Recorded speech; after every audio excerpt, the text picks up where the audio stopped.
Hello and welcome back to another one of Paul's beer reviews. Today I'm going to review a pale ale for you, and I'm also going to review a savoury snack that traditionally goes with beer. The pale ale I'm going to review for you tonight is a beer from BREWDOG, and it is a can of their Dead Pony Club Session Pale Ale. Coming in at, 3.8% ABV.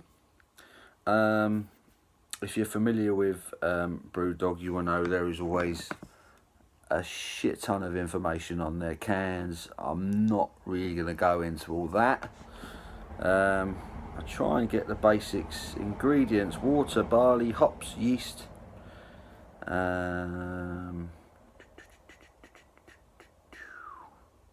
Trying to find the hops. From what I can see, it's not clear what hops they've used, but BREWDOGs are traditionally very flavoursome, usually quite complex ales, and yeah, this one isn't any different, that's for sure. So I bought a few cans of this because it was on special offer in M&S. So yeah, let's get it open, get it into a glass, and see what we get, shall we? So this is a 330ml can. They do these in, in packs of 4, and they're good. They're packs of 4 because they've got them with those, rather than the plastic kind of cables that keep them together. They've got like a they've always got like caps that you come off. They don't have any effect on wildlife and things like that. So that's another good thing that BREWDOG have done. So yeah, let's put the can there so we can all see it. And there is the BREWDOG Dead Pony Club Session Pale Ale. Quite a dark looking beer, very cloudy, very hazy. Not seeing much through that. Kind of a dark orangey, kind of a marmalade-y colour to it. Yeah, interesting. It's maintained just shy of a 1 finger of white head. Let's get the aroma. Very tropical aroma, quite malty as well. Lots of grapefruit,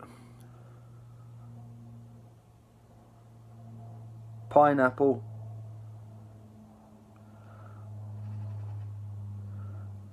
just a little bit of spice to it. Yeah, but primarily quite a tropical nose to it. Let's get a taste. Cheers.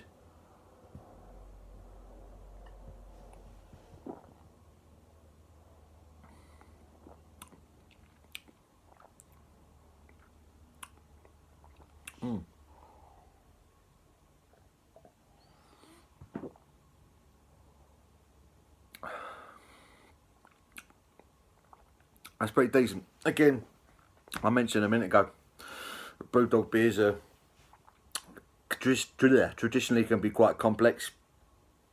This is another case of that. You're getting that grapefruit, light fruitiness at the sort of at the front of the palate, and then there's a nice kind of biscuity malt mid palate, and then the hops come in. The hops come in quite quickly with this one. It's quite a hoppy pale ale. Considering it's only 3.8%, it drinks.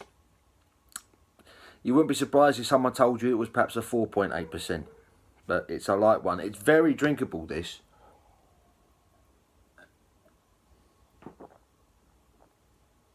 It's a very well made pale ale again. BREWDOG haven't messed about. They've chucked a load of ingredients in this. Very fruity, nice bit of malt, nicely hopped. It's a really decent session pale ale. Really nice.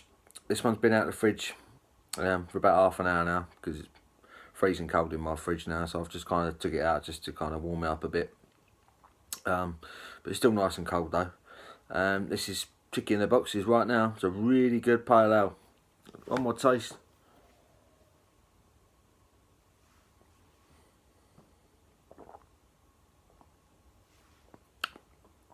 Straight away, fruity sweetness. It's light though. It's a grapefruit, it's pineapple, fresh fruit, kind of a fresh tropical fruit. Maybe a bit of passion fruit in there as well. A light, fresh fruit, really drinkable. Slight maltiness, mid-palate, and then the hops come in.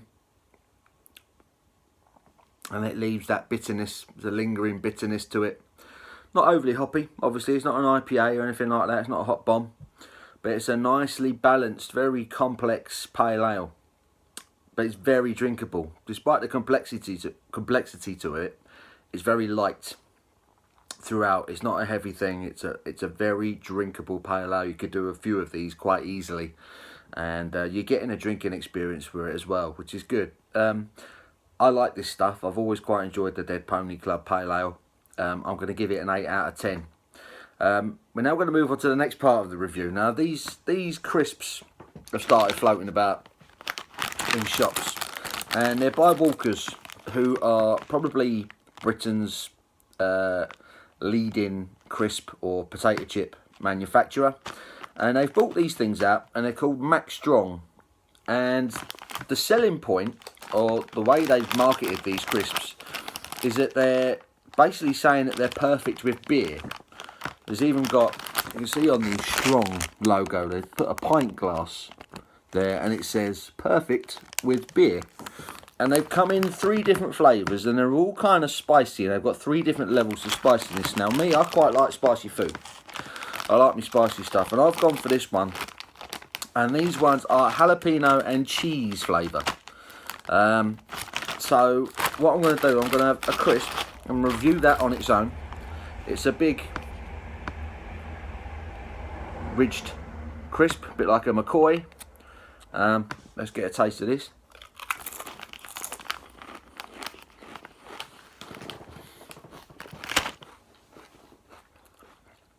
Cool.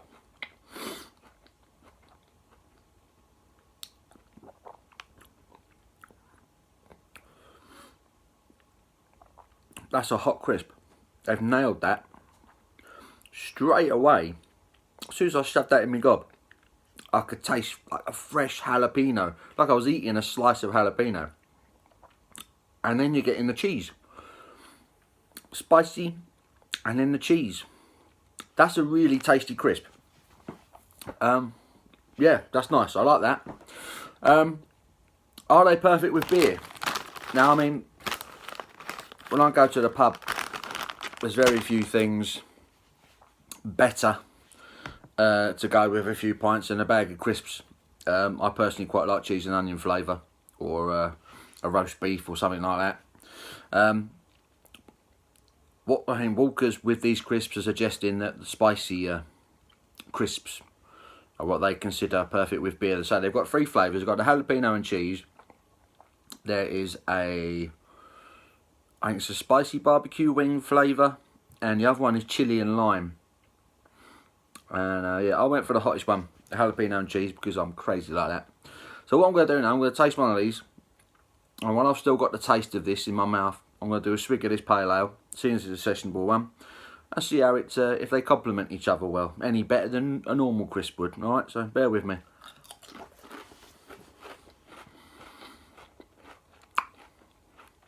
Really tasty crisp. Jalapeno straight away. Then you're left with the cheese. Really flavoursome. Good bit of spice in my mouth now. I'm going to have a swig of this pale ale.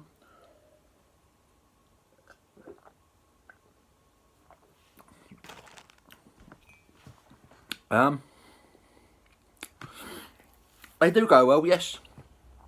But I'm not sure going a spicy route is the best way to go about it, because if I kind of got the feeling if you eat too many of them, you would numb your taste buds and you won't be able to taste what's going on with your beer. They'd be perfect with a cold lager.